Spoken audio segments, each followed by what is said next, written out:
or after. This is Honey Badger Nation, where real estate agents from around the globe come together to grow, collaborate, and expand their business. Where we take our individual fires and put them together and make one big fire.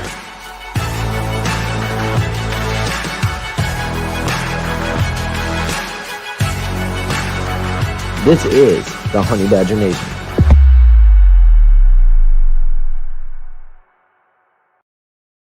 This makes me so excited. I love that. I do too. Oh man, it fires me up.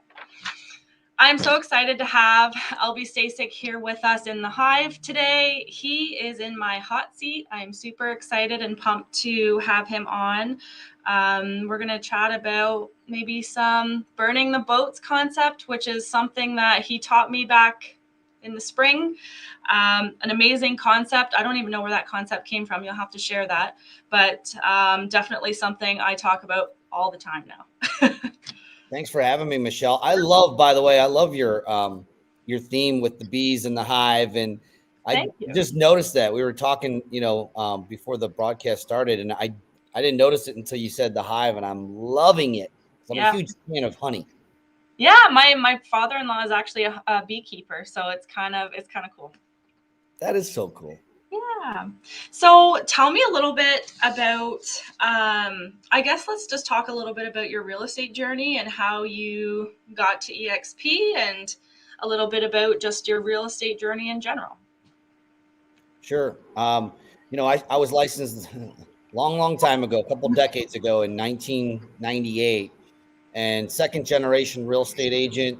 I started with a local Century 21 firm, and kind of like the first phase of my career, I was really just trying to figure things out. It was a different era in real estate back then. And so I hopped from Century 21. I helped a college buddy of mine do a startup, which was like actually a discount brokerage model. And then I started my team with Remax. I call that like my rebirth number one. Yeah. And that was in 2007. And I know that the market was a little different up there, but that was the beginning of a real estate crash that I didn't know was happening. But I had started my team with Remax, Stasek Group. I didn't like Remax. I loved Remax. I was so loyal to the brand, and my broker owners were amazing. We fought through a really, really tough market together and came out bumped, bloodied, bruised, but not broken to the effect that we survived it. Yeah, barely financially survived it. But when I came out of that, or at least when I started to come out of it, I met two gentlemen that changed my life, and that's Jay Kinner and Michael Reese, and hired them as my coaches, along with John Kitchens and all their the NAEA platform, which has coached many, many agents all over the world to number one in their marketplace. So I'm like, we included. Included, right? So, Michelle, we literally, we're just really trying to find a better way to grow our teams and real estate brokerages. And so, kind of fast forward, I ended up leaving Remax, the company I loved, and I went independent. And after that, I saw the EXP platform, and that's how we reunited today. Awesome. So, what was your draw, I guess? What was your initial draw to the business model? Because I know when I watched the video with Brent Gove, I had to watch it twice, because the first time I thought, I've missed something here.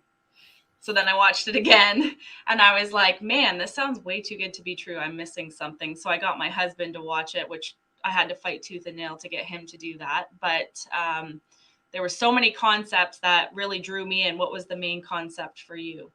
Well, for me, there was several. I don't know which one stood out the most, but I guess as we talk about it, we'll hash that out. But the first thing was, again, I came from a Remax background, and I was very loyal to that brand. And one of the reasons is what it stood for was production. One of the things that Remax, tends to hold its hat on is that they're about production, highly productive agents. Mm-hmm. And the thing that I loved about the EXP platform was that this entire business model doesn't work unless we bring on productive real estate agents. Absolutely. The other thing I loved was because of the way that we're financially aligned through the stock and revenue share. Everyone is aligned with the same premise of getting agents more successful, helping agents, coaching them, opening up the playbook. And I loved what that created, that financial alignment. What it created was a collaborative environment that I didn't see at Remax. I didn't see at any brokerage I've ever hung my license at. Other brokers, it wasn't that they were bad, but it was very competitive within our own offices, where I feel that we're not in a competitive, it never feels like I'm competing against anyone at EXP. It's more collaborative. Yeah. And everyone's willing to help and open up their playbook. And I've never seen that anywhere. And I believe that the reason it exists is because of the financial alignment that the stock and the revenue share create.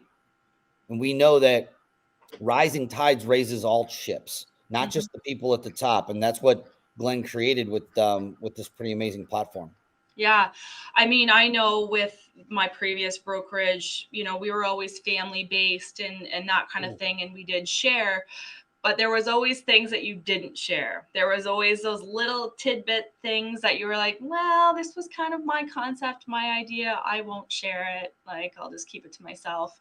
There was no, direct investment with Exit Realty. It's a single level residual platform where, LB, if you were with Exit with me and I brought you in, I get financial compensation on that level. You bring in Jay and Michael. There was no investment, no financial alignment for me, for them. Right. So I do think, even today, when you're talking about collaboration, every Thursday, our group has, we call it master collaboration, and we just hash it out, a whole bunch of ideas, and like everybody's sharing what's working, what's not working, what have you found. And I do find that the atmosphere for sure is a lot different because of that financial alignment and the direct, I'm directly invested in their success. I want them to succeed, and that's a lot different than any other system out there. I agree. I totally agree. And I've never seen anything like it. So when you think about you've been at other brokerages, I've been at other brokerages. Almost every one of the brokerages I was at were good places to work. One was not so good, but I moved on quickly from there. But most of them were good place. I mean, they weren't bad, but it's very interesting. Like, we've never seen anything like it.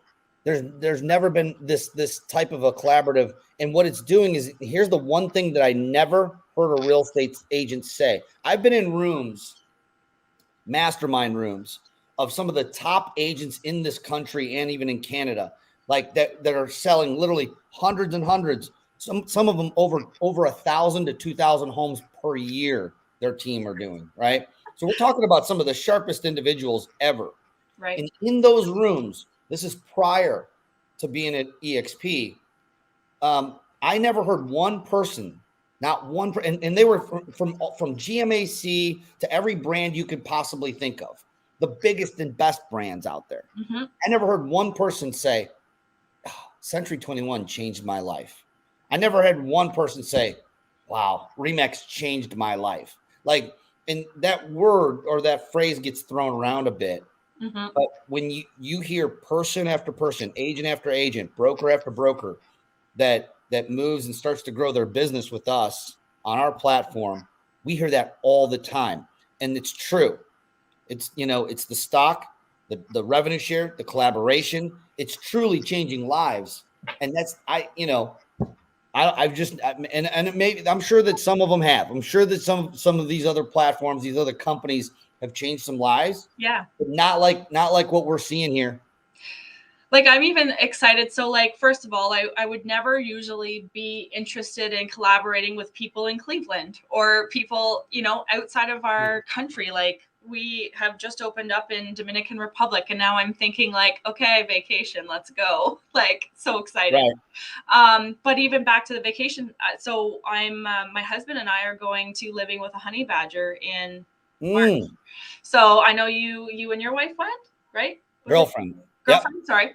No, But anyway, so like I'm so frigging excited for this. Like I'm over the moon about it. And like there was never opportunities like this in where I came from. Like they didn't, invest in or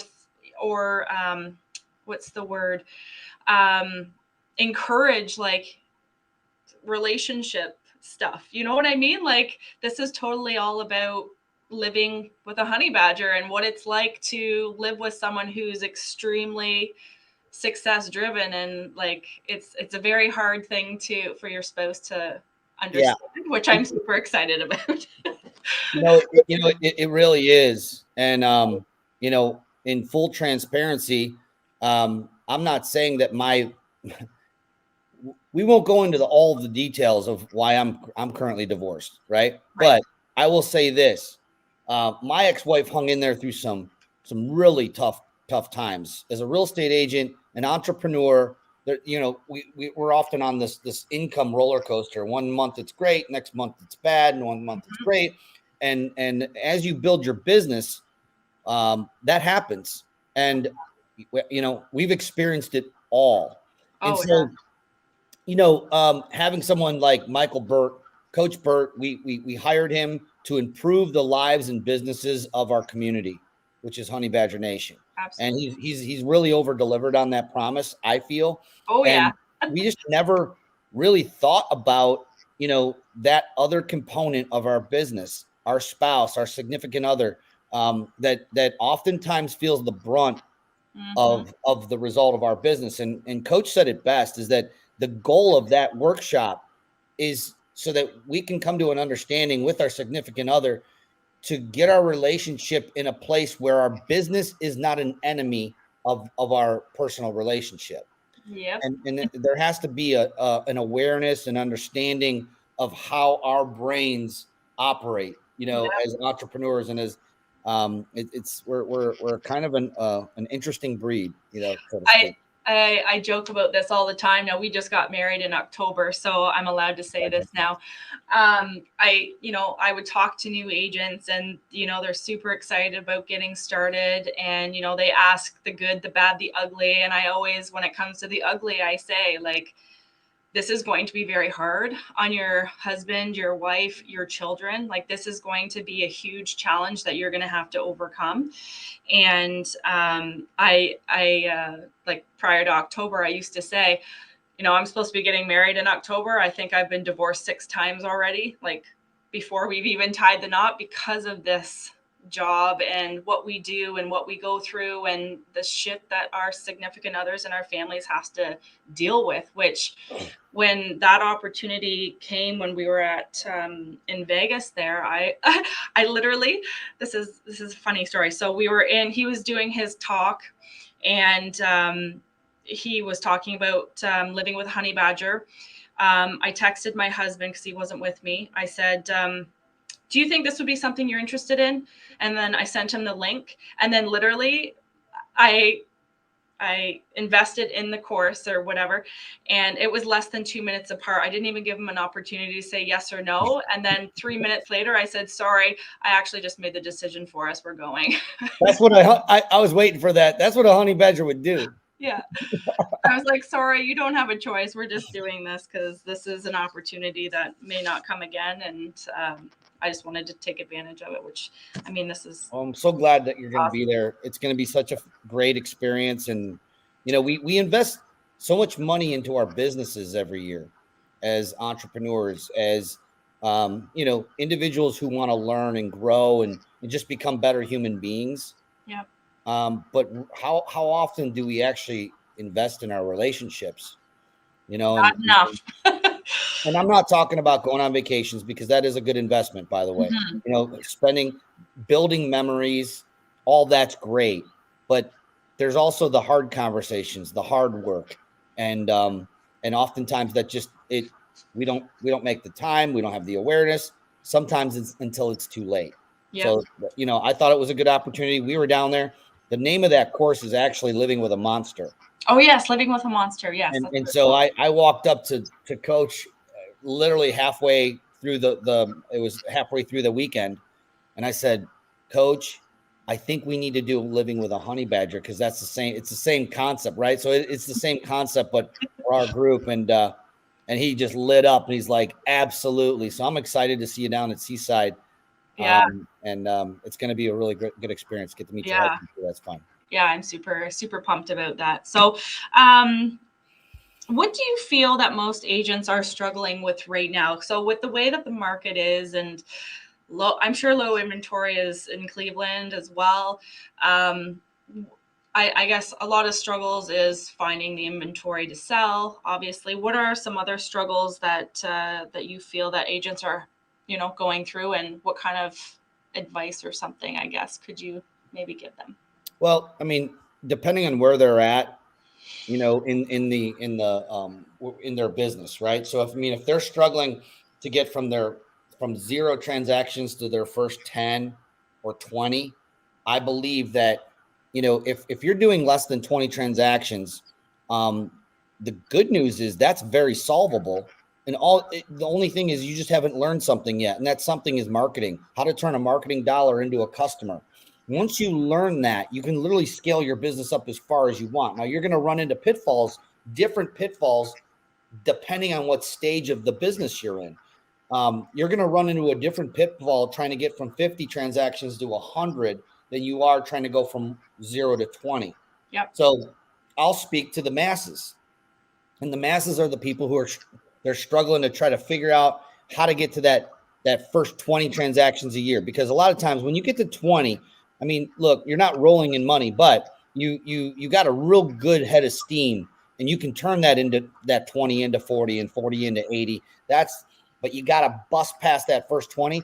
I believe it's just marketing. When you understand the principles behind marketing, meaning if you have an irresistible offer that you can put out into that marketplace, you understand how to put content around that offer.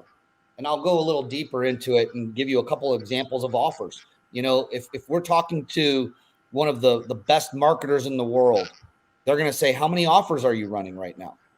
Mm-hmm. Because the best marketers aren't running one offer. They at least have 2, maybe 3 offers, meaning what's out there that you can offer to the public to help solve a problem. So you're like, what's an offer?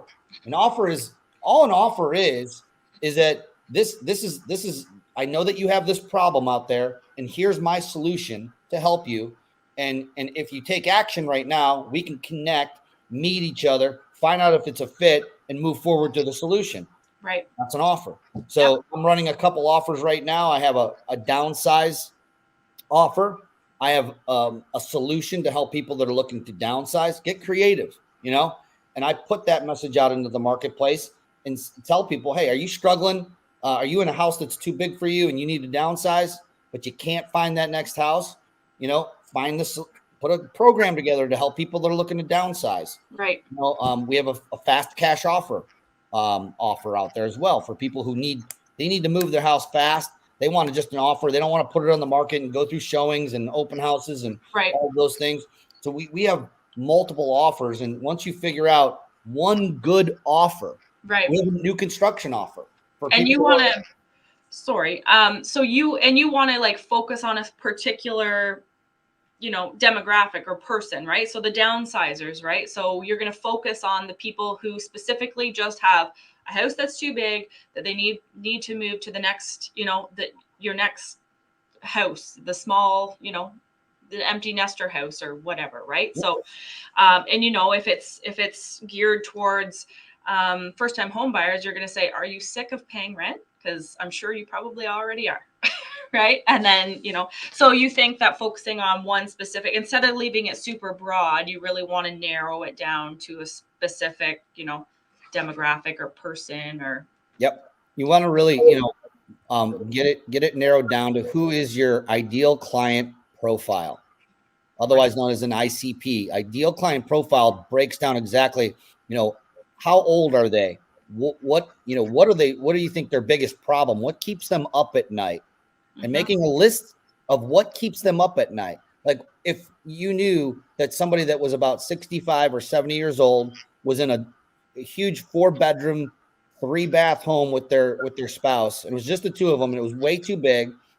Why wouldn't they move into a small one other than the pains? And so there's pain points. Right. Being able to like spend some time in front of a whiteboard and writing out what's keeping that person up at night. What is the number one concern they have of putting their home on the market? Right. I can tell you what it is for that demographic. It's I'm going to be homeless. And I'm going to have a place to go. That's one thing. Yeah. Another pain point for them is the pain of moving and the memories that were built in the house, and they don't want them. It's a very emotional connection. Yep. So just what you want to do is make sure that your content that you're putting around that offer hits on those pain points. Right. And so that's just something that can help people really craft their offer. Yeah, that's great. And I read Building a Story Brand. I don't know if you've read that one or not, but it's a great book, and it really focuses on the story behind the marketing and, exactly what you said, the problem and, you not being the hero, you making them the hero, and then solving that problem for them. So I would say, Michelle, that everyone has to go through CE classes, right? I mean, we have continuing education. That's not going to help you sell more houses. Okay. Yeah. The best realtor doesn't win. It's the best marketer who's going to win the race. Right. So become a student of the marketing game. Pick something that you enjoy, so it doesn't feel like work, and move in that direction. And that's what I love about, being a honey badger. I mean, you guys have graciously, opened up the doors to Coach Bert, which is amazing. And there's so much to be, so much to learn and so much to know. And I think it's, just focusing on the one, skill or whatever that you really want to, perfect. And then I think, once you've got that perfected, then you can sort of move on to the next skill or trait that you need to perfect. I think I'm one of those people who I've always had like 10 different things on the go all at once, and going like, okay, so I need to, really step up my marketing, really get on to Instagram Reels, and I should be probably doing some Facebook ads, and I'm going to throw in a buyer seminar. Like, it gets so overwhelming, but you have to do it. But I think too, that if you just focus on one thing at a time, it'll be a lot more productive for you. Absolutely. Yeah. Overwhelm will kick in and you get nothing done. So focus on the one thing, nail it, get it up and running, and then move on to the next. Perfect. Yep. So I guess, can you tell me a little bit about, so our organization is pretty significant, pretty amazing. It's something to definitely, give you credit for such an amazing accomplishment so far. And it's continuing to grow, obviously. With myself being, EXP is pretty brand new in our area. Not a lot of people know about EXP. A lot of agents are just kind of like, what is this disruptor? I don't understand, who they are. Mm-hmm. How do you, how do I want to put this? How would you portray the opportunity? Like, community that we're growing is pretty phenomenal and exciting. And, but I don't want to, puke EXP onto people. Yeah. Well, so here's the thing, Michelle, where you guys are at in your market right now, from what you've shared with me, I mean, you have like single digit number of agents with EXP in your market. And that's how it was when I had joined in Cleveland. There was, I think, maybe 9 agents or something like that total in all of the whole state of Ohio. And so, it was a bit of a, unknown for me. Like, was this going to work? Was this not going to work? I didn't know. So much so that I literally didn't throw away my old signs. I left them in storage just in case, is this the right decision? I believe I was agent number 13 or 14 in Ohio.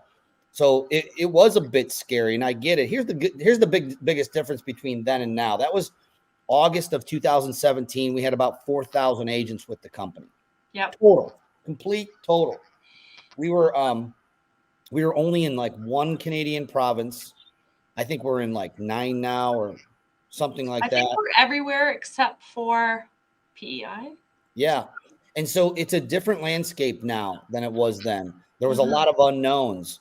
We were a penny stock. Now we're traded on the NASDAQ. There's been, we went from basically 2 countries, which was US and Canada, to now, I think we just hit our 20th country that we're in right now.